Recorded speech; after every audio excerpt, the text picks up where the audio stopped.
Meu marido se foi há 5 anos. Todo mês deposito R$ 800 para meus sogros, pensando que estavam endividados. Hoje, o porteiro bateu na minha porta e disse: Dona, antes de enviar mais dinheiro, olhe o que a câmera do condomínio registrou. Meu nome é Ivoneide. Tenho 70 anos e aprendi tarde demais que a bondade, quando dada às pessoas erradas, vira veneno. E esse veneno pode destruir até o que você acredita de si mesma. 5 anos atrás, quando perdi meu marido, Dorival, achei que meu mundo tinha acabado. Ele foi meu companheiro por quase 40 anos. Um homem simples, honesto, de risada fácil e coração imenso. O tipo de homem que você encontra uma vez na vida se tiver sorte. E eu tive. Ou achava que tinha. Quando Dorival morreu, meus sogros, Amélia e Joaquim, ligaram para mim apenas 3 dias depois do enterro. Lembro de cada palavra, como se tivessem sido tatuadas na minha mente. Ivoneide, estamos arrasados, perdemos nosso filho e agora estamos perdendo tudo. As dívidas estão nos engolindo. Eu, ainda com os olhos inchados do luto, respondi: o que vocês precisarem, eu ajudo. E ajudei. Por 5 anos depositei R$ 800 todo mês, acreditando que eles estavam à beira do colapso financeiro, acreditando que honrava meu marido, acreditando que fazia o certo, como fui ingênua. Naquele dia, porém, tudo mudaria. Era uma terça-feira, 7 horas da manhã. Eu estava tirando o pó do rack da sala quando ouvi batidas fortes na porta. Não era o toque educado de vizinhos. Era urgente, assustador. Abri e encontrei o porteiro, seu Marcelino, segurando um tablet com as 2 mãos. Ele estava pálido, quase trêmulo. Dona Ivoneide, a senhora me desculpa, mas antes de mandar qualquer outro depósito, ele respirou fundo. A senhora precisa ver isso. Meu estômago virou, meu corpo ficou frio. Algo me dizia que ali começava um caminho sem volta. Mostre, Marcelino. Ele virou o tablet e o vídeo começou a rodar. Era a entrada do condomínio, filmada no dia anterior. No canto esquerdo, alguém estacionava um carro, mas não era qualquer carro, um SUV importado, branco, 0 quilômetro, preço de apartamento. O vídeo avançou alguns segundos. A porta se abre, minha sogra desce do carro, não com passos cansados, como quando falava comigo ao telefone dizendo que as pernas não aguentavam mais. Não com roupa simples, como dizia que usava há anos. Não com aquela voz frágil que quase implorava por ajuda. Amélia desceu com salto, bolsa cara, maquiagem impecável e um sorriso de quem não deve nada a ninguém. E então, o motorista apareceu.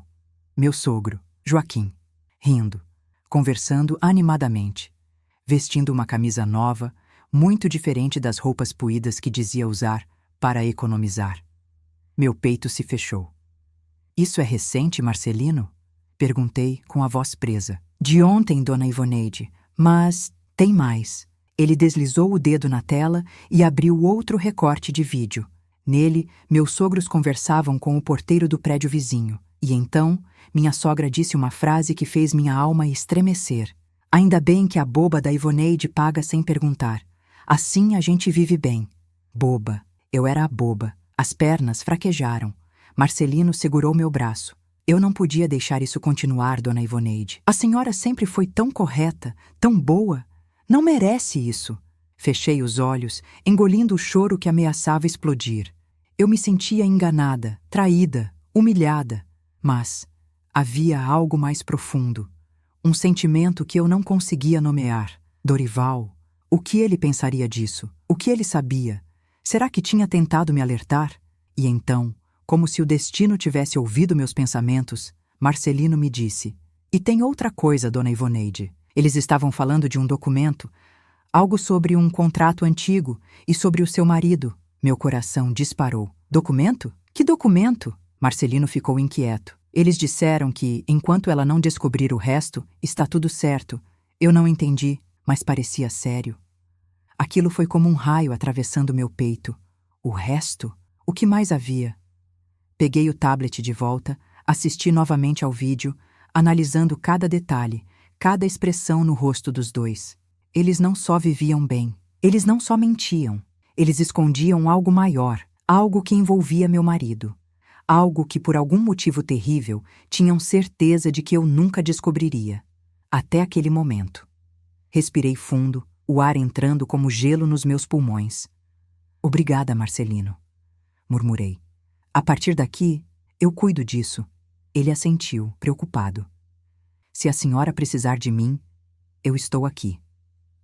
Fechei a porta devagar, com mãos trêmulas, e me encostei nela, deixando meu corpo escorregar até o chão. Como alguém pode usar o amor de uma viúva para enriquecer?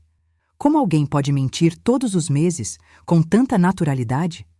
Como alguém que perdeu um filho pode ter coragem de explorar a mulher que ele deixou? Eu não tinha respostas, mas sabia de uma coisa. Eu iria descobri-las, uma por uma. Nem que isso custasse o pouco de paz que ainda me restava. E naquele exato instante, sem que eu percebesse, o fantasma de Dorival parecia estar ali comigo, como se dissesse: Ivoneide, siga, a verdade está perto. Fiquei sentada no chão por longos minutos, sentindo o peso do mundo sobre o peito. Eu, Ivoneide, 70 anos, que sempre achei que entendia de gente, que confiava em laços de sangue, que acreditava na palavra dos mais velhos. Agora encarava o fato de que tinha sido enganada pelos únicos parentes que restavam do meu marido. Quando finalmente consegui me levantar, minhas pernas tremiam. Caminhei até a mesa e sentei devagar, tentando organizar meus pensamentos. À minha frente, o silêncio da casa parecia falar. Parecia ecoar uma pergunta que eu não queria ouvir. Por que demorou tanto para perceber, Ivoneide? Mas eu sabia a resposta. Porque eu amava Dorival. Porque eu queria honrar a memória dele. Porque eu nunca imaginei que pessoas capazes de gerar um homem tão bom poderiam carregar tanta escuridão. Secando as lágrimas, respirei fundo. Era hora de investigar. Comecei pelo óbvio, os papéis de Dorival. A pasta azul onde guardávamos documentos importantes estava no armário do quarto. Peguei e trouxe para a sala. O cheiro de papel antigo misturou-se ao cheiro de madeira encerada, e um arrepio percorreu minhas costas. Ali dentro havia certidões, comprovantes de pagamento, notas antigas, declarações médicas dos últimos anos de vida dele, e envelopes que eu nunca tinha aberto. Meu coração disparou. Peguei um deles, amarelado pelo tempo, com o nome Dona Ivoneide escrito à mão. A caligrafia era dele, do meu marido. Senti meus olhos se encherem de lágrimas. Abri o envelope. Dentro havia uma folha dobrada com cuidado, a letra trêmula, mas firme. A carta dizia: se você está lendo isso, meu amor, significa que algumas coisas fugiram do meu controle. Queria que nada disso chegasse a você. Queria te poupar. Mas se chegou até aqui, é porque o perigo existe. Meus pais se envolveram em algo grande, algo sujo, e tentaram me arrastar junto. Eu lutei. Mas tenho medo do que eles podem fazer quando perceberem que não os obedecerei mais. Se algo me acontecer, procure o advogado Breno. Ele tem documentos guardados para você. E por favor, não confie em ninguém até ver tudo. Eu te amo para além desta vida. Eu senti minha alma estremecer. Dorival tentou me avisar, tentou me proteger, temeu algo que envolvia Joaquim e Amélia, e que poderia ter sido responsável por sua morte. A carta caiu no meu colo. Eu me encolhi e chorei como não chorava desde o enterro. Mas meu choro não era só de dor, era de indignação. Indignação por ter sido enganada. Indignação por ter sido tratada como boba. Indignação por perceber que a morte do meu marido talvez não tivesse sido apenas um acidente cardíaco, como me disseram. Enxuguei o rosto com as mãos trêmulas. Abri o segundo envelope. Dentro dele, encontrei um recibo de depósito de 15 mil reais feito por Dorival para Joaquim. Data: 8 meses antes de Dorival morrer. Eu nunca soube desse pagamento. Jamais. Atrás do recibo havia uma anotação do meu marido. Ele disse que era urgente. Depois descobri que era para pagar um homem perigoso. Não posso mais ajudá-los. Preciso cortar isso. Meu corpo congelou. Aquela frase. Um homem perigoso. Senti o coração acelerar de novo. Tudo começava a se encaixar em uma moldura terrível. Fechei os olhos. Respirei. Quando abri, eu já não era mais a mesma mulher de minutos atrás. Eu sabia o que precisava fazer. Peguei o telefone, procurei na lista telefônica da cidade e encontrei o nome: Breno Moraes, advogado, o mesmo mencionado na carta. Liguei. A secretária atendeu. Escritório Breno Moraes, bom dia. Minha filha, eu preciso falar com o Dr. Breno. É urgente. É sobre documentos deixados pelo meu marido, Dorival. Houve um breve silêncio, como se ela reconhecesse exatamente do que se tratava. Um momento, senhora. Minutos depois, uma voz masculina, séria e firme, veio do outro lado da linha. Dona Ivoneide? Meu nome é Breno. Estive esperando sua ligação há anos. Meu coração parou. Esperando a minha ligação? Sim, seu marido me pediu isso pouco antes de falecer. Senti um arrepio violento. Eu preciso entender o que está acontecendo, doutor. Ele respirou fundo. Venha ao meu escritório amanhã. Traga a carta dele. E esteja preparada para ouvir coisas muito difíceis. Minhas mãos suaram. Difíceis como? A resposta dele me fez gelar. A morte do seu marido não foi o que você pensa. Soltei o telefone no colo. Meu peito ardia. Meu coração doía. Mas uma chama acendeu dentro de mim. Eu iria descobrir a verdade. Nem que isso me levasse ao fundo do inferno emocional que eles criaram. Eu me levantei do sofá, olhei para a foto de Dorival na estante e murmurei. Meu amor, seja lá o que você tentou me dizer. Agora eu vou escutar e vou lutar. A partir daquele momento, começou a virada da minha vida. A mulher que eles chamaram de boba acabava de despertar. No dia seguinte, acordei antes do sol nascer. Não dormi. A verdade é que passei a noite inteira com a carta de Dorival nas mãos, repassando cada frase, cada curva das letras, cada suspiro que eu conseguia imaginar vindo dele enquanto escrevia aquelas linhas tão dolorosas. Se algo me acontecer... Essas 5 palavras martelavam na minha cabeça como uma sentença. Eu nunca quis pensar que a morte de Dorival pudesse ter sido algo diferente do que os médicos disseram. Mas agora, a sombra da dúvida crescia dentro de mim como um quarto escuro sem janelas. Tomei banho, vesti uma roupa simples, prendi o cabelo e caminhei até o espelho da sala. Minha imagem refletida me surpreendeu.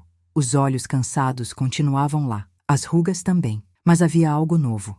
Determinação. A coragem silenciosa de uma mulher que perdeu tudo e por isso mesmo não tem mais nada a temer. Peguei a carta, os recibos e os poucos documentos que Dorival deixou e coloquei na bolsa. Às 9 da manhã, cheguei ao escritório do advogado Breno. Era um prédio simples, antigo, mas com uma placa discreta e elegante. O ambiente tinha cheiro de papel, madeira e café. Um cheiro de seriedade. Um cheiro de verdade. A secretária me recebeu com gentileza e me levou até a sala onde Breno me aguardava. Ele era um homem de uns 50 anos, olhar firme, barba bem cuidada e uma expressão cansada, como alguém que já tinha visto mais injustiça do que gostaria. Quando entrei, ele se levantou imediatamente. Dona Ivoneide, finalmente nos encontramos. Finalmente? Perguntei, confusa. O senhor sabia que eu viria? Ele suspirou profundamente. Seu marido deixou instruções claras. Disse que quando a verdade começasse a vir à tona, a senhora acabaria me procurando. Senti um aperto no peito. Meu marido sabia que ia morrer? O advogado segurou minhas mãos com calma respeitosa. Seu marido temia por isso, sim. Foi como levar um golpe. Meus olhos marejaram, mas respirei fundo. Não podia fraquejar. Doutor, o que está acontecendo? Quem eram os pais de Dorival? Que tipo de coisa estavam fazendo? Ele caminhou até um arquivo de metal, destrancou a gaveta, tirou uma pasta grossa, muito mais grossa do que eu imaginava, e a colocou sobre a mesa. Tudo o que seu marido descobriu está aqui. E tudo começa 3 anos antes da morte dele. Minha respiração ficou presa na garganta. 3 anos? Ele abriu a pasta. A primeira folha era uma cópia de um boletim de ocorrência, nunca registrado oficialmente. Embaixo, o nome de Joaquim, meu sogro. O que é isso? Perguntei, colocando os óculos. Uma denúncia feita por um comerciante local. Seu sogro estava envolvido em esquema de agiotagem. Meu coração quase parou. Agiotagem? O advogado assentiu. E Dorival descobriu. Eu levei a mão ao peito. Dorival, meu marido tão bom, tão honesto. Ele tinha carregado esse peso sozinho? Mas isso é crime grave. Por que ele não me contou? Porque ele temia por você e porque havia algo pior. Ele virou a página. Agora era um contrato imobiliário, assinado com o nome de Dorival, mas a assinatura falsa, grosseiramente falsa. Isso aqui, disse Breno, é parte de uma compra fraudulenta feita por Joaquim usando os dados de seu marido. Uma dívida de 120 mil reais. Minhas mãos tremeram. Meu Deus! E Dorival descobriu? Sim, e foi pressionado a assumir a dívida. Quando se recusou, começaram as ameaças. Eu engoli seco. Ameaças? De quê? Ele me olhou nos olhos. Contra ele e contra você. Senti meu corpo inteiro estremecer. Mas Dorival, sussurrei, ele nunca me disse nada. Ele era um homem que carregava o mundo nas costas para te proteger. Mas quando percebeu que não conseguiria segurar tudo sozinho, ele me procurou. Engoli o choro e perguntei: Doutor, o senhor acredita que a morte dele foi provocada? Ele virou mais uma folha. Era um laudo médico extraoficial, assinado por um amigo de Dorival, um clínico que havia suspeitado de algo incomum. O senhor pode ler, disse Breno, empurrando o papel para mim. Eu li. Cada palavra queimou minha alma. Presença suspeita de substância depressora cardíaca, não registrada em prontuário, paciente debilitado. Recomenda-se investigar possível intoxicação externa. Minhas mãos gelaram. Eles mataram meu marido? Minha voz saiu trêmula, quebrada. O advogado respirou fundo. Não posso afirmar isso sem perícia oficial, mas Dorival acreditava que estavam o envenenando aos poucos. E disse que se algo acontecesse a ele, seria obra dos pais. O mundo pareceu girar, a sala se distorceu ao meu redor. As lágrimas escorreram. Por quê? Gritei, sem conseguir conter a dor. Por que fariam isso com o próprio filho? O advogado fechou a pasta devagar. Ganância. Eles precisavam tirar Dorival do caminho para ter acesso a bens no nome dele. E sabiam que a senhora parou por um instante, triste. Pagaria por tudo, acreditando que era por amor, por dever, por memória. Eu fechei os olhos, mas as lágrimas insistiam em cair. Sou uma idiota, doutor. Fui usada, enganada. Ele apertou minha mão com firmeza. Não, dona Ivoneide. A senhora foi generosa, foi leal. E pessoas ruins se aproveitam da bondade dos nobres. Respirei fundo. Algo dentro de mim endureceu. Não era raiva, não era ódio.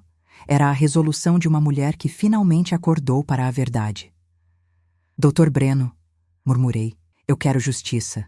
Quero que eles paguem por tudo, por cada lágrima, por cada mentira, por cada centavo que tirei da boca para colocar na deles, por cada dor que meu marido sentiu sozinho.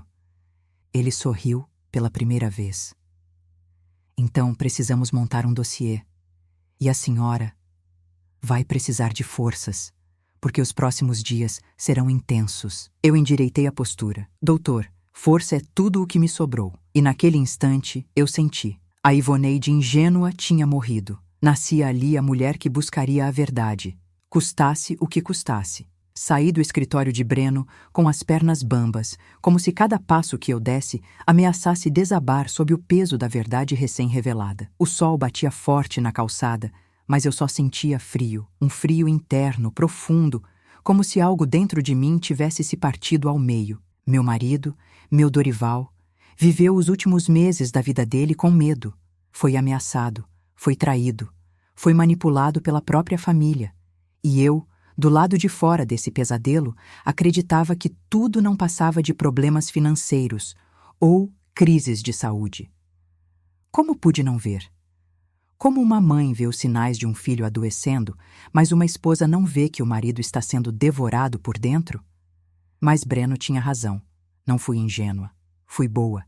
E eles se aproveitaram disso. Respirei fundo, engoli as lágrimas e decidi que não ia desmoronar ali, não no meio da rua, não diante de uma verdade tão grande. Eu precisava entender toda a história. Precisava revisitar cada lembrança, cada gesto, cada conversa que tive com meus sogros ao longo dos últimos anos. E quando comecei a lembrar, as peças começaram a se encaixar sozinhas. As pequenas coisas que eu ignorei. Lembrei-me do dia em que Dorival chegou em casa com o rosto pálido, segurando o peito. Foi só um estresse, Ivone, ele disse. Um mal-estar, mas seus olhos diziam outra coisa. Diziam medo. Dias depois, recebi uma ligação de Amélia. Ivoneide, sua voz está fraca. Você tem comido direito? Estou preocupada com você. Sabe, você devia evitar ficar indo tanto ao hospital com o Dorival. Aquilo tira energia. Na época, achei que fosse preocupação. Hoje percebo que era afastamento. Outra lembrança. Joaquim veio à nossa casa oferecer ajuda financeira a Dorival. Mas o jeito como ele falou, Eu posso resolver tudo isso, meu filho. Basta você confiar em mim. E quando Dorival recusou, Joaquim ficou com os olhos duros, olhos que eu nunca vou esquecer. E houve a última refeição em família, 2 semanas antes de Dorival morrer. Ele quase não tocou na comida. Ficou quieto, tenso, olhando para os próprios pais, como se analisasse cada movimento. Quando chegamos em casa, ele me abraçou como se quisesse guardar meu cheiro para sempre. Ivone, se algo acontecer comigo, não confie em ninguém. Eu ri e o chamei de dramático. Hoje, eu me odeio por ter rido. O passado escondido em documentos. Ao voltar para casa, abri novamente a pasta azul com os documentos de Dorival. Desta vez, analisei tudo com olhos de quem busca provas, não lembranças. Havia uma folha solta com números anotados à mão, somas, valores, iniciais, J.M. Joaquim Mendes. Havia também recibos de depósitos que eu nunca tinha visto. Um deles, de 3.000, pago para alguém chamado Benedito Neco Gomes. Um nome que eu nunca ouvi, mas que tinha cara de confusão. Na parte de trás, a letra de Dorival. Eu disse que não queria me envolver. Eles insistiram. Não sei como sair disso. Tenho medo da Ivone descobrir. Meu coração se desmanchou. Dorival lutou sozinho. Carregou o mundo nos ombros para me poupar e morreu tentando. Aquilo reacendeu dentro de mim algo que eu não sentia desde o enterro. Fúria. Não vingativa, mas justa. A fúria de uma mulher que finalmente entende o tamanho da mentira que viveu. Aida. A casa dos sogros. Eu sabia que ainda não era hora de confrontá-los diretamente. Não ainda, mas algo dentro de mim precisava ver com meus próprios olhos a vida que estavam levando. No fim da tarde, dirigi até a casa deles. Quando estacionei, quase não reconheci o lugar. A casa estava reformada, fachada nova, portão eletrônico, gramado aparado. Até uma fonte pequena havia no canto do jardim. Senti meu estômago virar. Eles viviam em luxo, enquanto eu deixava de comprar meus remédios para pagar dívidas que nunca existiram. Fiquei observando de dentro do carro quando a porta da frente se abriu. Amélia saiu, vestindo uma blusa nova, de tecido caro, pulseira brilhante, cabelo arrumado, maquiagem impecável. 1 minuto depois, Joaquim surgiu atrás dela, rindo, falando ao celular. Sim, o dinheiro cai amanhã. A boba nunca atrasa. Meu sangue ferveu, mas permaneci invisível. Ainda não era o momento.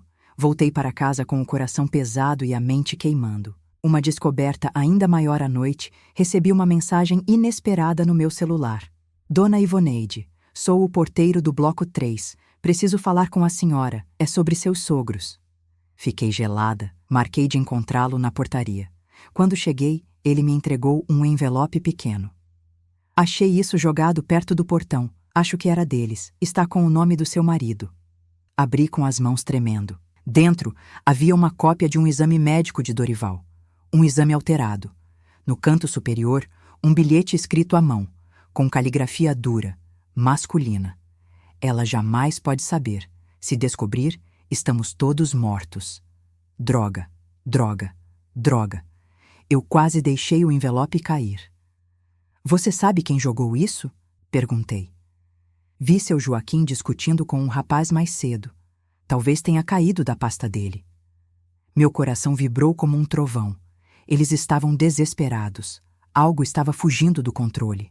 E aquele bilhete? Ela jamais pode saber. Eles estavam falando de mim, tentando me manter no escuro. Mas eu já não estava mais lá. Eu via tudo agora e ia até o fim. Olhei para o porteiro e agradeci. Ele tocou meu ombro e disse: Seja forte, dona Ivoneide. Isso aqui é perigoso. Eu respirei fundo. Eu não tenho mais medo. O que tinha que me destruir já passou. Agora, quem destrói são eles. E caminhei de volta para casa sabendo que, no dia seguinte, começaria oficialmente minha virada. A justiça, finalmente, estava a um passo. Se você gosta do nosso conteúdo e quer nos ajudar, se inscreva no canal. Isso ajuda muito. Meu nome é Ivoneide, tenho 70 anos e naquela manhã eu acordei diferente. Não sei explicar exatamente o que nasceu dentro de mim, mas não era ódio, não era vingança. Era algo mais silencioso, mais profundo. Era a decisão de não ser enganada nunca mais. Após descobrir os documentos, a carta de Dorival, o bilhete misterioso e as gravações que começavam a surgir, percebi que estava entrando em um labirinto construído por mãos cheias de crueldade. Mãos que eu abracei por décadas, achando que eram família.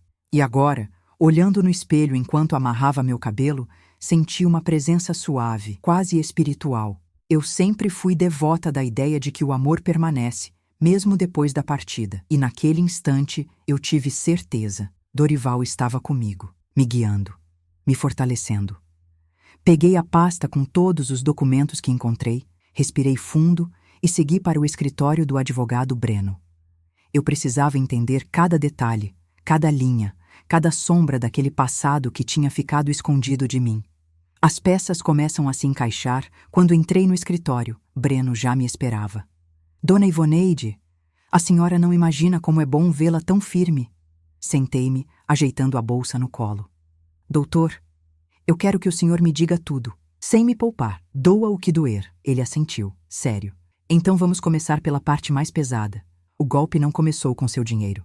Começou com seu marido. Meu coração apertou. Dorival foi vítima primeiro?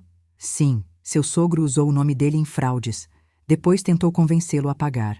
Quando Dorival se negou, as ameaças começaram. Ele estava com medo. Estava. E com razão. Breno abriu a pasta e colocou na mesa 3 documentos. Um contrato de empréstimo falsificado em nome de Dorival.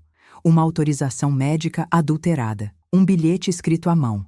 Se ele não colaborar, vamos resolver de outro jeito. Resolver de outro jeito, murmurei, sentindo um arrepio. Doutor, o senhor realmente acredita que os pais dele, têm ligação com a morte do meu marido? Breno me encarou com uma expressão séria, pesada. Acredito que não foi natural. E acredito que seu marido sabia disso. Foi como levar um golpe no peito. A sala ficou pequena. O silêncio ficou denso. As lágrimas vieram, mas eu as enxuguei rapidamente. Eu já não era a mesma Ivoneide de antes. E o exame adulterado que encontrei ontem? O que aquilo significa? Breno se recostou na cadeira. Aquele exame mostra uma substância que não deveria estar no corpo de Dorival. Uma substância que pode provocar crises cardíacas e desaparecer do organismo rapidamente, sem deixar rastros. Meu corpo inteiro tremeu. Eles mataram o próprio filho, sussurrei, ou deixaram que morresse. O que para a lei tem o mesmo peso. Eu queria gritar, queria quebrar algo, queria correr até aquela casa e confrontá-los imediatamente. Mas então lembrei da carta de Dorival. Se algo me acontecer, não confie em ninguém. Procure o Breno. Ele sabe como agir. Fechei os olhos e respirei profundamente. Doutor, o que eu preciso fazer? Eu quero justiça. Justiça verdadeira, completa, legal, irrefutável. Ele sorriu discretamente. Então precisamos montar um dossiê tão sólido que ninguém, absolutamente ninguém, possa escapar. E como começamos? Breno tirou uma lista impressa de dentro da pasta. Com isso, peguei a folha e li os itens. Coletar todos os comprovantes de depósito dos últimos 5 anos. Localizar o médico que assinou o laudo de Dorival. Investigar o homem chamado Neco. Monitorar discretamente a movimentação dos seus sogros. Registrar ligações, conversas, encontros e mensagens. Preparar o confronto final com gravações legais. Quando terminei de ler, Breno disse: Isso vai exigir coragem, Dona Ivoneide, e estratégia, e sangue frio. Eu o encarei com firmeza. Doutor, o que eu mais tive nesses últimos anos foi sangue frio para sobreviver ao luto. Agora vou usá-lo para fazer justiça. Ele assentiu, orgulhoso. O primeiro passo da virada. Saí dali com uma força que não sentia desde minha juventude. Era como se cada lágrima que derramei durante 5 anos estivesse se transformando em energia. Energia para lutar. Energia para não ser mais enganada. Energia para fazer Dorival descansar em paz. Naquele mesmo dia, fiz impressões de extratos bancários, solicitação de cópias de prontuários médicos, pesquisas sobre Neco, contato com a clínica onde Dorival fez os últimos exames, uma pasta separada para tudo o que envolveria meus sogros. Ao final da tarde, sentei-me na mesa da cozinha, rodeada de documentos, com a luz do fim do dia entrando pela janela. E enquanto organizava as provas, algo aconteceu. Uma memória que eu havia enterrado voltou com força total. A última frase que Dorival me disse antes de morrer: Ivone, você é mais forte do que pensa. E naquele momento, eu soube. Ele estava certo. A primeira ligação dos sogros. Às 19 horas, o telefone tocou. Era a Amélia. Ivone, você anda sumida. Estamos esperando o depósito, viu? Meu coração gelou, mas dessa vez não de medo, de repulsa. Respirei fundo, ajustando o tom da voz para não entregar nada. Estava resolvendo algumas coisas. Amanhã eu falo com vocês. Ela suspirou, impaciente. Não demore. Sabe que precisamos desse dinheiro. E desligou. O que ela não sabia é que naquele momento o jogo estava acabando para eles. Eu estava pronta. A guerra silenciosa havia começado. E eu ia vencer. Depois da ligação de Amélia, fiquei alguns minutos em silêncio absoluto, encarando o telefone ainda quente na minha mão. Era impressionante como, mesmo depois de todas as descobertas, ela tinha coragem de me cobrar como se nada estivesse acontecendo, como se eu fosse um cofre ambulante, como se minha dor fosse conveniente para eles. Guardei o aparelho e me levantei devagar. A casa parecia respirar comigo. Cada canto, cada móvel, cada fotografia de Dorival parecia me observar. Mas não com tristeza. Era como se meu marido dissesse: continue, você está no caminho certo. E eu continuei. 1. Organizando a linha do tempo da mentira, peguei 3 folhas grandes de papel e comecei a organizar tudo em ordem cronológica. O primeiro telefonema deles após a morte de Dorival. O pedido de ajuda, desesperado, os depósitos mensais, os comentários estranhos ao longo dos anos, os recibos que encontrei escondidos, o bilhete misterioso, o exame adulterado, as informações do advogado. Cada peça que eu colocava no papel tornava o quebra-cabeça mais visível e também mais cruel.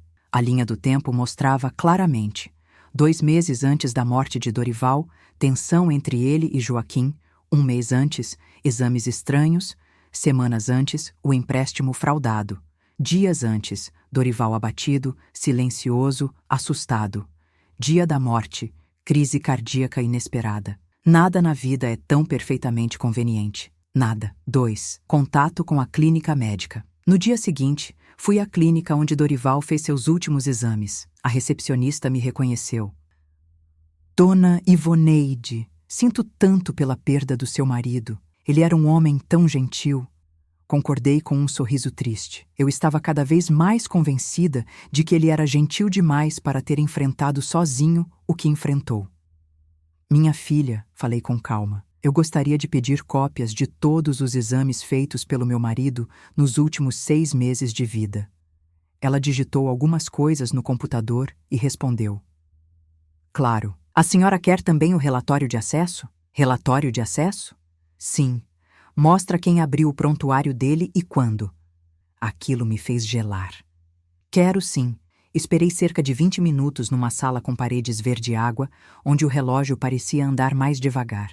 Finalmente, ela voltou com um envelope grosso. Abri ainda ali. E senti o estômago revirar. No relatório constava acessos irregulares ao prontuário de Dorival por um login de funcionário que não trabalha mais na clínica.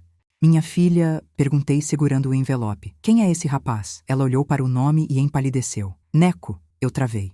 Neco? Benedito Gomes? Murmurei, lembrando do nome no recibo de Dorival.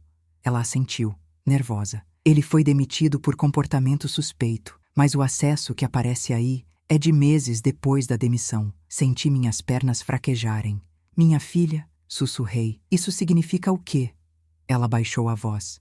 Que alguém usou a senha dele de forma ilegal. Alguém de fora. Meu coração acelerou. Alguém entrou no prontuário de Dorival depois da morte dele, para mexer, alterar, apagar algo. A recepcionista completou. Quem acessou isso sabia exatamente o que estava fazendo e tinha interesse em esconder informações. Eu fechei o envelope com as mãos trêmulas.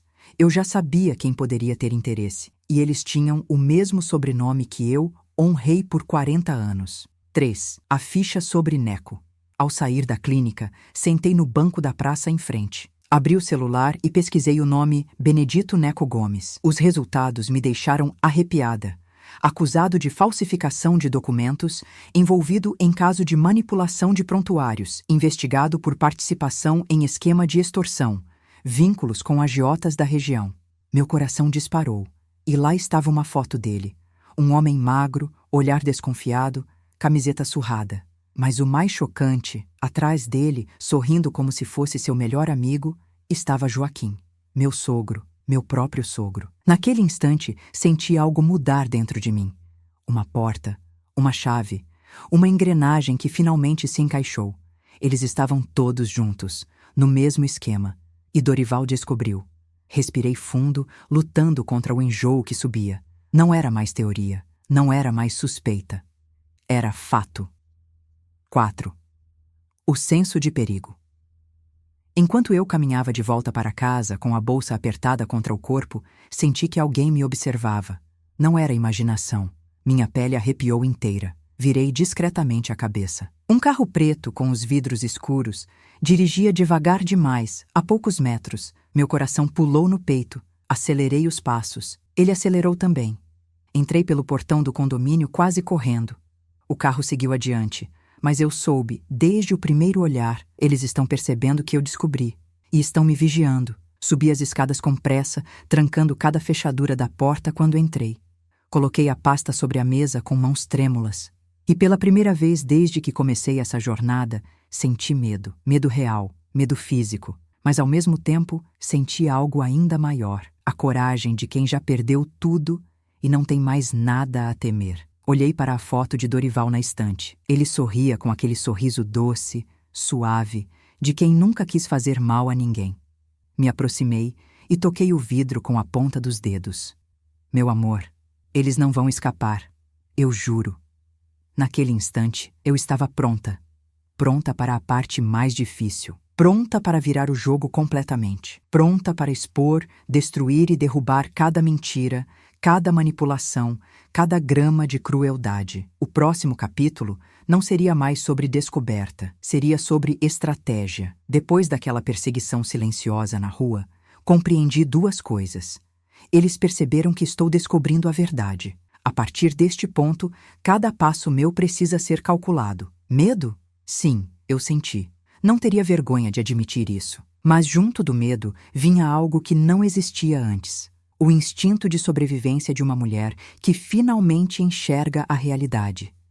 No dia seguinte, acordei com uma sensação estranha de alerta. Era como se toda a casa tivesse olhos. Como se cada canto estivesse me observando para garantir que eu não desistiria. Tomei um café simples, sentei à mesa e passei tudo para o papel. Quem eu era antes? Quem eu precisava ser agora? A resposta veio rápido. Eu precisava ser estratégica, cirúrgica, meticulosa, fria, se fosse preciso. Há uma força que só nasce em mulheres maduras depois que a vida as decepciona tantas vezes que elas deixam de tentar agradar. E foi essa força que me impulsionou. 1. O primeiro passo: proteger as provas. Com medo de que a casa fosse arrombada, invadida ou vasculhada, fiz o seguinte: digitalizei tudo. Exames, recibos, bilhetes, relatórios, acessos indevidos. Salvei em 3 pendrives. Escondi um na gaveta da cozinha, dentro de um pote de farinha. Dei outro ao advogado Breno. E o terceiro, entreguei a alguém inesperado. Minha vizinha Dona Neuza, uma senhora de 74 anos, forte, lúcida e extremamente leal. Ela me recebeu com um sorriso preocupado. Ivoneide, minha filha, você parece abatida. Abatida não, Neuza. Atenta. Sentamos na varanda dela e eu contei parte, não tudo, do que estava acontecendo. Ela ouviu em silêncio, sem interromper. Quando terminei, ela disse: se eles acham que você está sozinha, é porque não me conhecem. Qualquer coisa você grita e eu viro um furacão. Entreguei a ela o pendrive. Ela fechou a mão sobre ele como se fosse um amuleto. Deixa comigo. Aqui ninguém mexe. Era meu primeiro aliado confirmado. 2. O homem que sabia demais. À tarde, recebi uma ligação inesperada. Dona Ivoneide, aqui é o médico que assinou alguns exames do seu marido. Congelada, respondi: doutor, eu estava tentando encontrá-lo. Eu sei. A recepcionista me avisou. Eu preciso falar com a senhora pessoalmente. Existem informações que não posso colocar em papel. Meu coração deu um salto. Marcamos um encontro em um café discreto, longe da clínica. Quando cheguei, ele estava sentado num canto afastado, olhando ao redor como quem teme ser observado. Obrigada por vir. Ele disse baixinho. Sentei-me. Doutor, por favor, o que está acontecendo? O que fizeram com meu marido? Ele suspirou, passando a mão pelos cabelos grisalhos. Seu marido desconfiava de que estavam mexendo nos prontuários dele, e ele tinha razão. Meu estômago se revirou. O senhor viu algo? Ele apoiou os cotovelos na mesa, inclinou-se para a frente e sussurrou. A substância encontrada no organismo dele não foi resultado de medicação prescrita. Meu mundo parou. Então, ele foi envenenado? O médico olhou para mim com tristeza profunda. Eu não posso afirmar isso oficialmente, mas sim, o quadro é compatível com intoxicação lenta. Senti as lágrimas queimarem meus olhos. Dorival me procurou alguns meses antes de morrer, continuou ele.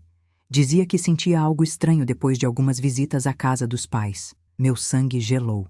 Visitas? Sim, ele achava que colocavam algo na comida ou na bebida, mas não tinha coragem de confrontá-los. Minhas mãos tremeram violentamente. Eu pedi para ele procurar ajuda legal. Pedi para fazer denúncias. Ele disse que não queria envolver a senhora, que tinha medo de te colocar em risco. Meu coração doeu. Dorival morreu me protegendo, e eu vivi 5 anos sem saber disso. O médico percebeu meu sofrimento e colocou a mão sobre a minha, com delicadeza. A senhora merece a verdade. Seu marido não estava delirando. Ele estava sendo silenciado. Fiquei sem ar. Foi como se todo o peso da mentira finalmente desabasse sobre mim de uma só vez. Respirei fundo. Doutor, preciso que o senhor testemunhe. Ele hesitou. Tenho medo, mas vou fazê-lo. É a coisa certa. Eu segurei a mão dele. Obrigada. O senhor não imagina o que isso significa. Ele assentiu com um olhar de coragem. Eu acabara de ganhar meu segundo aliado. 3. A paranoia se confirma no caminho de volta para casa. Algo estranho aconteceu. Outra vez, um carro preto apareceu atrás de mim. Mesmo modelo, mesma velocidade lenta, mesma sensação de vigilância. Meu coração acelerou. Entrei em uma rua diferente. O carro entrou também. Fiz uma curva bem fechada. Ele fez também. Mas dessa vez, eu não fugi. Encostei o carro de propósito, desci e olhei diretamente para o veículo. O motorista, ao perceber meu ato, acelerou e desapareceu na próxima esquina. Eu senti a adrenalina correr pelo meu sangue. Eles estavam me monitorando. Eles estavam com medo. Eles sabiam que eu estava a um passo de descobrir tudo. E isso, curiosamente, me deu força. Porque quando o inimigo teme você, é porque você finalmente se tornou perigosa. 4. A noite da organização. Ao chegar em casa, a primeira coisa que fiz foi ligar para o advogado Breno. Contei tudo: o médico, o carro, o relatório adulterado. Ele ficou em silêncio por alguns segundos. Dona Ivoneide, a senhora está oficialmente no centro do tabuleiro. Eles vão tentar te intimidar, mas estão desesperados. Isso é bom para nós. Bom? Perguntei incrédula. Sim. Quando o criminoso perde o controle, ele comete erros, e erros são provas. Senti meu corpo relaxar um pouco. Breno concluiu. A partir de agora, tudo o que a senhora fizer deve ser pensado como parte de uma operação. A senhora não é mais vítima. A senhora é peça-chave de um caso. Eu sorri, um sorriso triste, forte, decidido. Doutor, estou pronta. 5. A noite termina com um sussurro. Naquela noite, enquanto organizava novamente a pasta com provas, encontrei uma foto antiga. Dorival na praia, segurando meu chinelo na mão, sorrindo para mim de longe. Aquela imagem, tão simples, me deu um calor no peito. E eu sussurrei. Meu amor, eu prometo, eles não vão escapar. Apaguei as luzes, mas antes que o escuro tomasse conta do quarto, notei algo pela janela. Um carro estacionado do outro lado da rua, parado, com os faróis apagados. Eles continuavam vigiando, mas agora eu os vigiava também. O jogo finalmente havia começado. No dia seguinte, acordei com uma sensação que não sentia há anos. Clareza. Não era paz. Paz é um luxo que eu ainda não tinha. Era outra coisa. Um tipo de lucidez que só existe quando a pessoa perde tanto, mas tanto, que já não tem mais espaço para ilusões. Levantei da cama devagar, senti meus joelhos firmes, firmes como minha decisão, e preparei um café forte. Hoje seria um dia importante. Um daqueles dias que definem o resto da vida. Eu sabia disso. O advogado Breno tinha dito. A partir daqui, tudo o que a senhora descobrir será peça-chave para a denúncia final. Continue atenta, continue observando. E assim fiz. 1. A descoberta no celular antigo de Dorival. Ao meio-dia, decidi vasculhar uma gaveta que eu quase nunca abria. A gaveta onde guardava lembranças que doíam. E lá estava ele. O celular antigo do Dorival. Eu nunca tive coragem de mexer nele depois da morte dele. Era como se tocar naquele aparelho fosse invadir um pedaço da alma dele que ainda permaneceu por aqui. Mas agora eu precisava. Liguei o celular. A bateria ainda tinha algum carregamento. Um milagre. Ao destravar, encontrei mensagens antigas, ligações perdidas, anotações e 3 áudios não ouvidos. Meu coração parou. Toquei no primeiro áudio. A voz de Dorival encheu a sala. Ivone, se um dia você ouvir isso, é porque eu não consegui resolver. Minhas mãos tremeram. Meus pais estão envolvidos com gente perigosa. Eles usaram meu nome. Estão pressionando. Estão mexendo em coisas que não deviam. Eu tenho medo. Medo que sobre para você. Engoli o choro. O segundo áudio começou automaticamente. Eles querem que eu assuma uma dívida que não é minha. Fiz o que pude para negociar, mas não tem acordo. Eles só querem dinheiro e poder. Então veio o terceiro áudio, o áudio que abriu uma ferida nova em mim. Se algo acontecer comigo, não acredite na versão deles. Procure ajuda. Procure o Breno. Eu te amo e sinto por colocar você nisso. Eu desabei sobre a mesa. Chorei como nunca, mas ao mesmo tempo senti uma força crescer dentro de mim como um trovão silencioso. Dorival morreu tentando me proteger. Agora, quem protegeria a memória dele seria eu. 2. A revelação que veio do vizinho à tarde, enquanto organizava os áudios em uma pasta, alguém bateu na porta. Era o vizinho do andar de cima, seu Almir, um homem discreto, sempre calado, mas que tinha um bom coração. Dona Ivoneide, posso falar com a senhora um minuto? Claro, seu Almir. Entre. Ele entrou devagar, tirou o chapéu e disse, é que ouvi conversas ontem e acho que pode ser importante. Meu corpo gelou. Conversas? Que conversas? Ele respirou fundo. Eu estava na padaria quando vi seu Joaquim discutindo com um homem no estacionamento. O tal de Neco. Meu coração acelerou. Eles falaram meu nome? Ele assentiu. Ouvi seu Joaquim dizer, se Ivoneide descobrir o restante, estamos mortos. Senti um arrepio percorrer minha espinha. Almir continuou. E o outro respondeu, relaxa, velho. Apaga o que sobrou e acabou. Ela não vai longe. Apagar o que sobrou. Eu quase perdi o fôlego. Eles estavam tentando destruir provas, tentando apagar rastros, tentando impedir que eu descobrisse tudo. Seu Almir colocou a mão no meu ombro e disse, eu fiquei com medo de te contar, mas achei que você precisava saber. Eu segurei a mão dele. Obrigada. O senhor fez o certo. Muito obrigada mesmo. Ele sorriu, tímido, e foi embora. E eu fiquei ali, parada no meio da sala, com o coração martelando. Eles ainda escondiam algo, algo grande, algo que poderia ser a peça final do quebra-cabeça. 3. O dia da morte de Dorival. A verdade começa a aparecer. Peguei uma caneta e escrevi no papel. O que eu realmente sei sobre o dia da morte do Dorival? Comecei a listar. Reunião com os pais na tarde anterior. Discussão. Ouvi gritos quando liguei, mas ele disse que não era nada. Dorival voltou para casa abatido. Disse que estava com um gosto estranho na boca. Teve um mal-estar de madrugada. Foi ao hospital. Morreu antes de chegarmos, parei. O gosto estranho. Como eu não percebi isso antes? Como deixei que passasse despercebido? Então lembrei. No dia da reunião com os pais, Dorival voltou com uma garrafa de suco. Disse que foi presente de Amélia. Eu bebi um gole. Ele bebeu o resto. Meu sangue gelou. E ali eu entendi. Eles não queriam me matar. Queriam matar ele. E fizeram com que eu não percebesse nada. As peças encaixaram como dentes de engrenagem. Eu desmoronei na cadeira. As mãos tremiam. O coração parecia querer sair do peito. Meu Deus do céu! Foi aí que o telefone tocou. Peguei com a mão trêmula. Era um número desconhecido. Atendi. Dona Ivoneide? A voz era baixa, rouca. Sim, Quem fala? Eu sei o que aconteceu com seu marido. Meu corpo inteiro gelou. Quem é você? Não posso falar agora, mas posso provar que ele não morreu por acaso. Eu sentia a garganta fechar. A senhora quer justiça? Então me encontre amanhã, às 10 horas, no galpão abandonado perto da estação velha. Eu travei. Era uma armadilha? Uma pista real? Um inimigo? Ou um aliado? Não consegui responder. A voz repetiu. Se quiser saber a verdade, vá sozinha. A ligação caiu.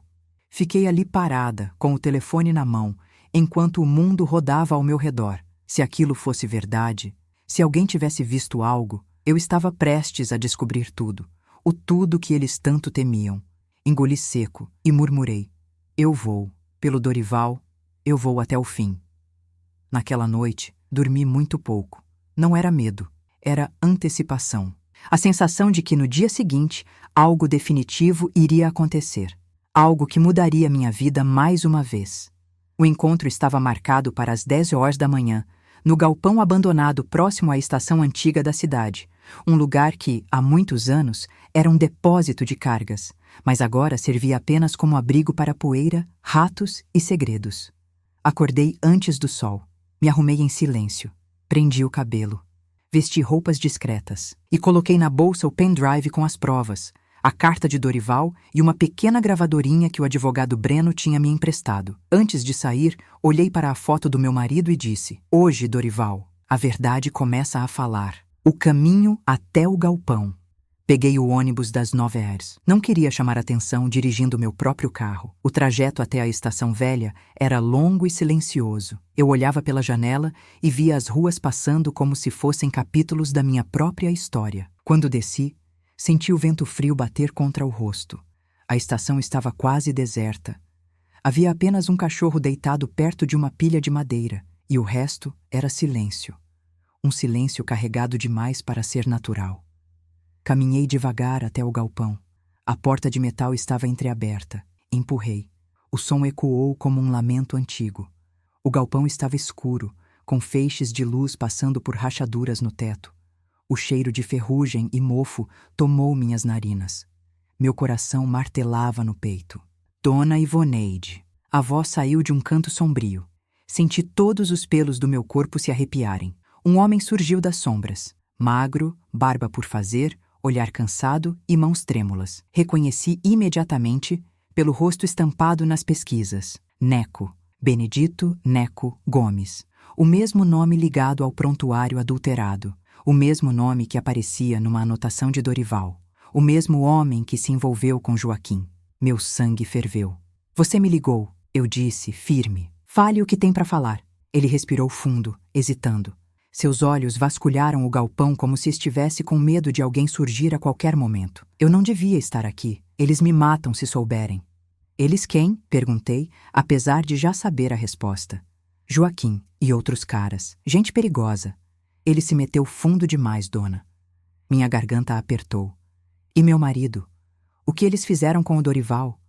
Neco desviou o olhar. Seus dedos tremiam. Ele descobriu demais. E tentou sair. Eu engoli o choro. Continue. Ele respirou fundo, como se fosse mergulhar num mar cheio de monstros. No dia em que ele morreu, ele tinha ido se encontrar com o Joaquim para acertar a situação. Queria pagar parte da dívida para se livrar dele. Meus olhos se encheram de lágrimas. Dívida que não era dele. Pois é, mas ele tinha medo por você. Neco aproximou-se um pouco, os olhos fixos nos meus. Só que Joaquim não queria dinheiro, queria silêncio. Eu fiquei sem ar. Dorival ameaçou denunciar tudo, continuou ele. E aí Joaquim disse que se ele abrisse a boca, ia resolver do jeito fácil. Essas foram as palavras. Senti minhas mãos gelarem. Como ele morreu, Neco? Diga a verdade. Eu mereço a verdade. Ele fechou os olhos, como se a lembrança o machucasse. Eu não estava na casa, mas ouvi a conversa depois. Eu estremeci. Eles deram algo para ele beber antes de vocês dormirem. Meu corpo inteiro tremeu. O plano era enfraquecer o coração durante a noite, e quando a crise viesse, ele fez um gesto com a mão, simulando indiferença. Deixar acontecer. Meu coração explodiu em dor. Dorival tentou pedir ajuda, mas quando começou a passar mal, Joaquim demorou para ligar. Eu levei a mão à boca.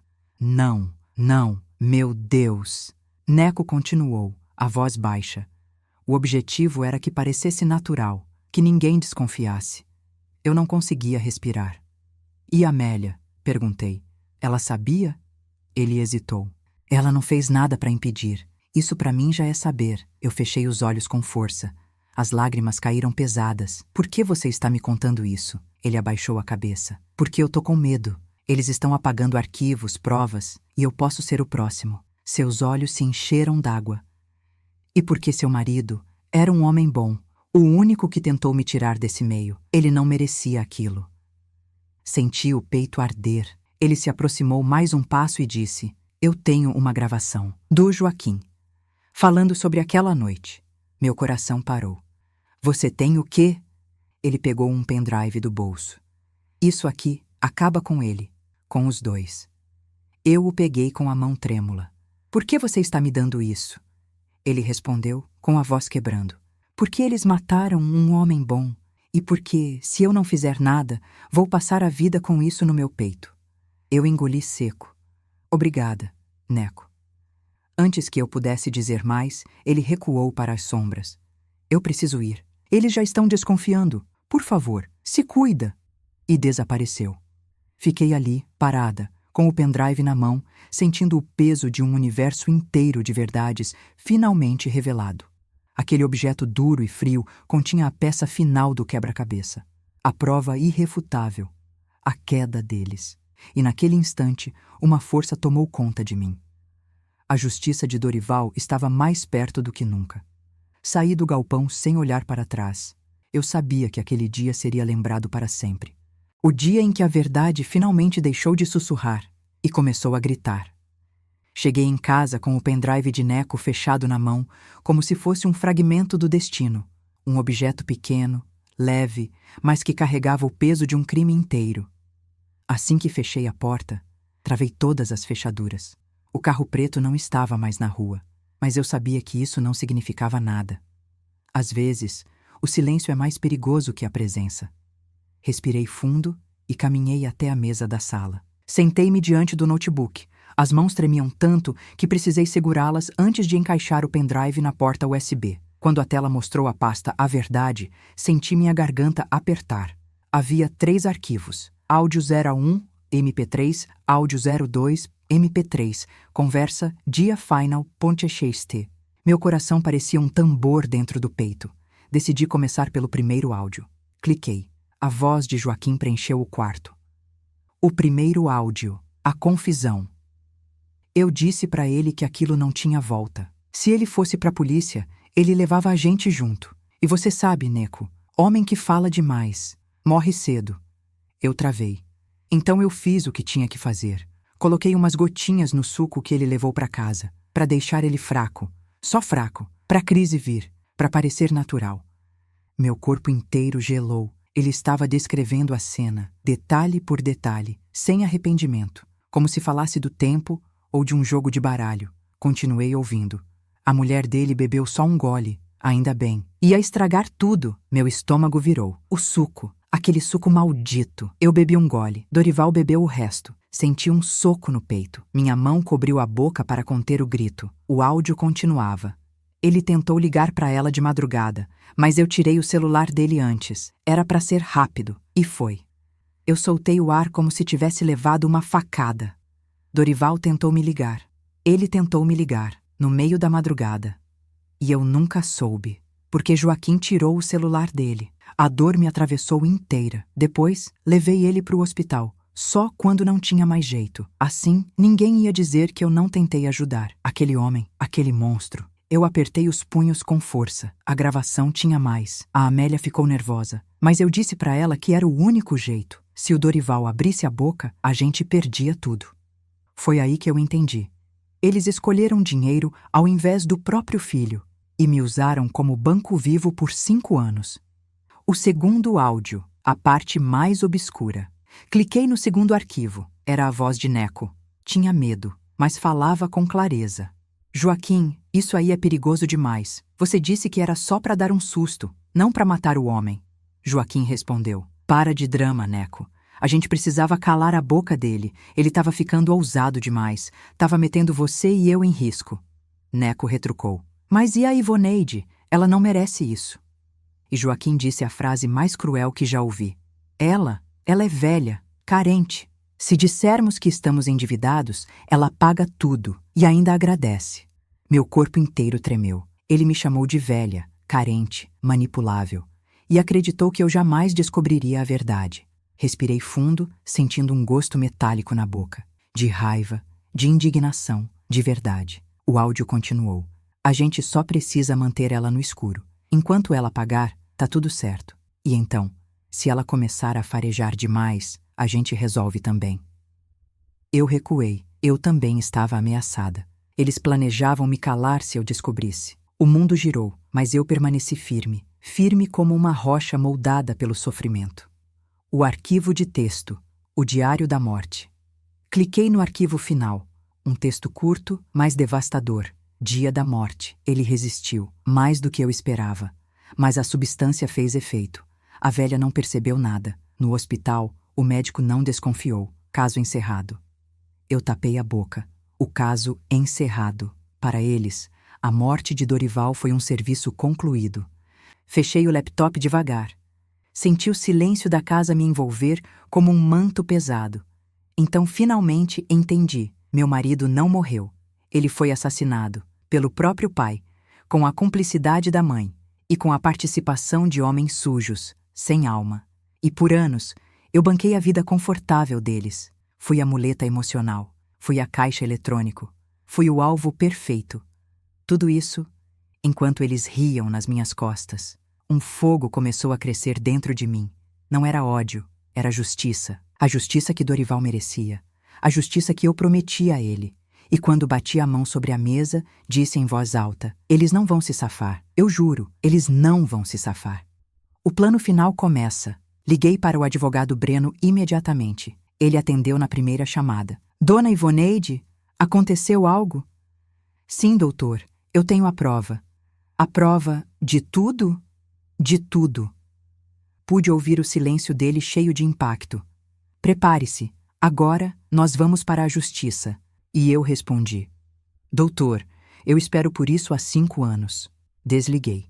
Olhei para a foto de Dorival e pela primeira vez desde sua morte, eu senti paz.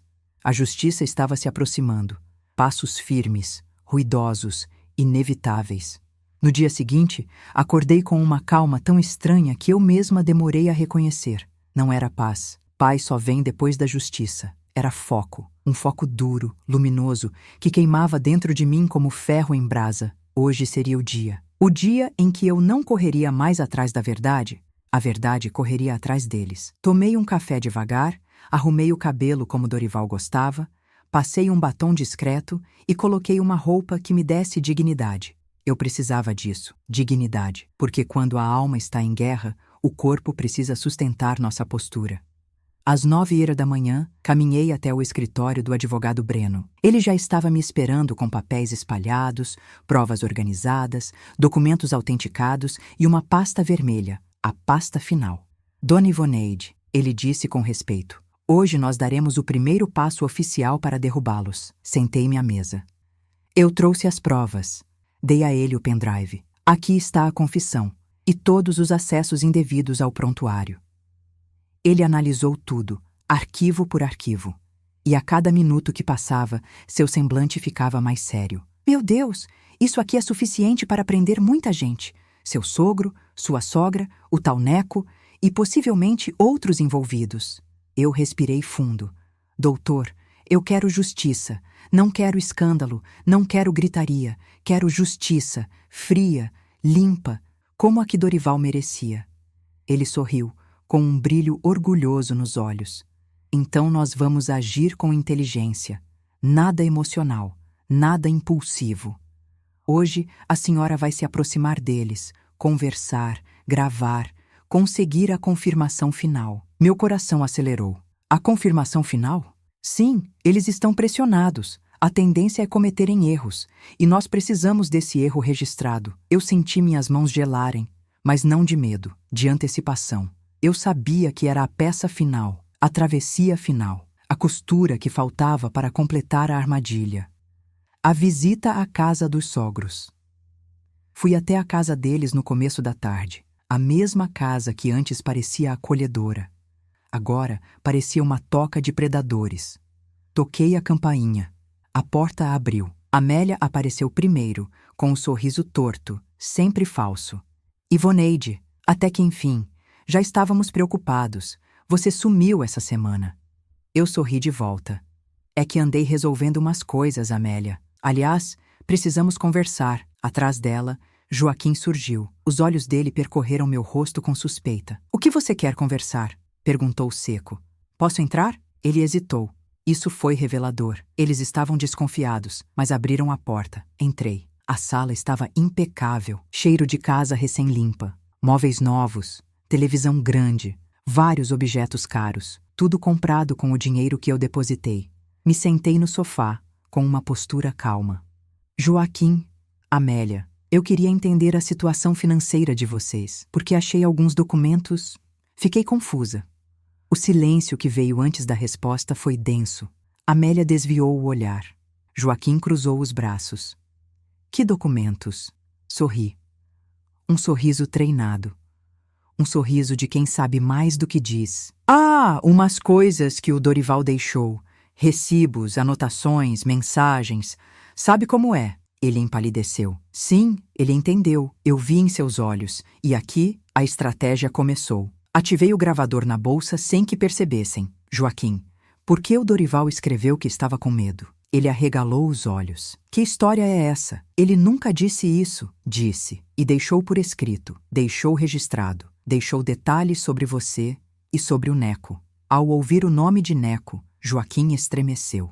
Isso era a confirmação silenciosa que eu precisava. Aliás, continuei, ele desconfiava que estavam mexendo nos exames dele. Amélia soltou um suspiro nervoso. Ivoneide, pelo amor de Deus, você está ficando louca? Acha que a gente faria mal ao próprio filho? Eu a encarei com firmeza. Acho. O silêncio se espalhou pela sala como uma sombra. Joaquim deu um passo à frente. Olhas aqui, Ivoneide. Você está muito abusada. O que você veio fazer aqui? E então eu soltei a isca. Vim avisar que estou indo à polícia. Com tudo. Foi como jogar gasolina e riscar um fósforo. Joaquim explodiu.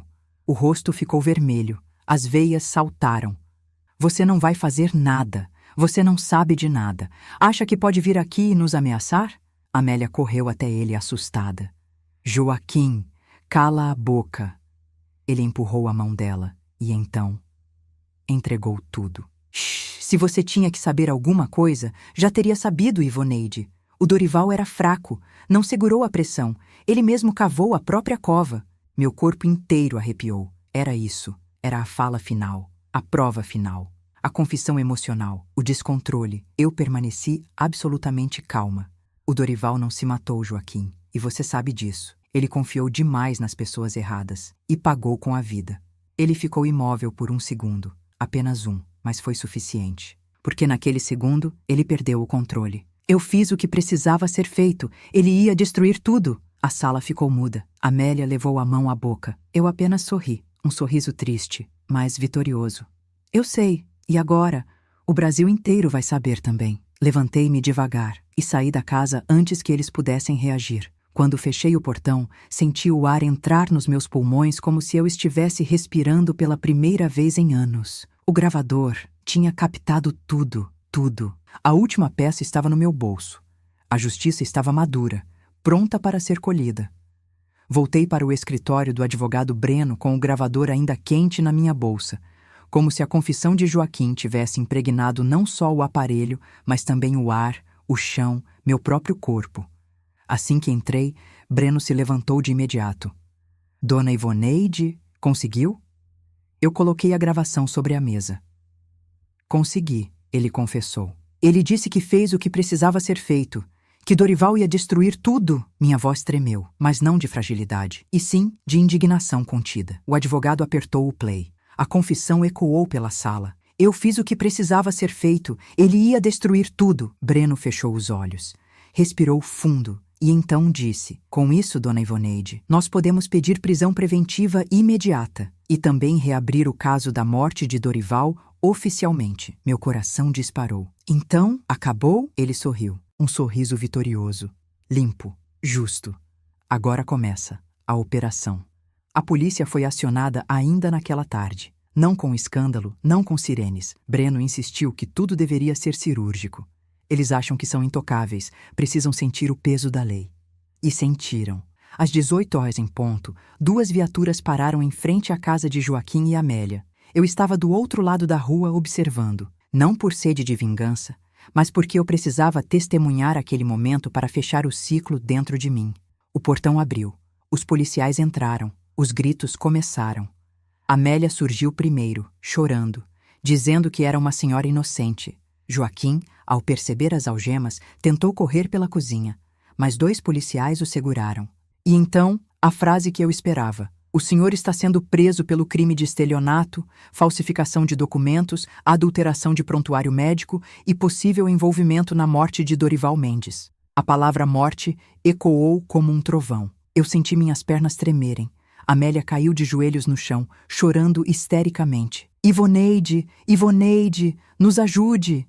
Eu dei 2 passos à frente. Ela me olhou com desespero, desespero real. Não o falso desamparo que usaram por anos para arrancar meu dinheiro.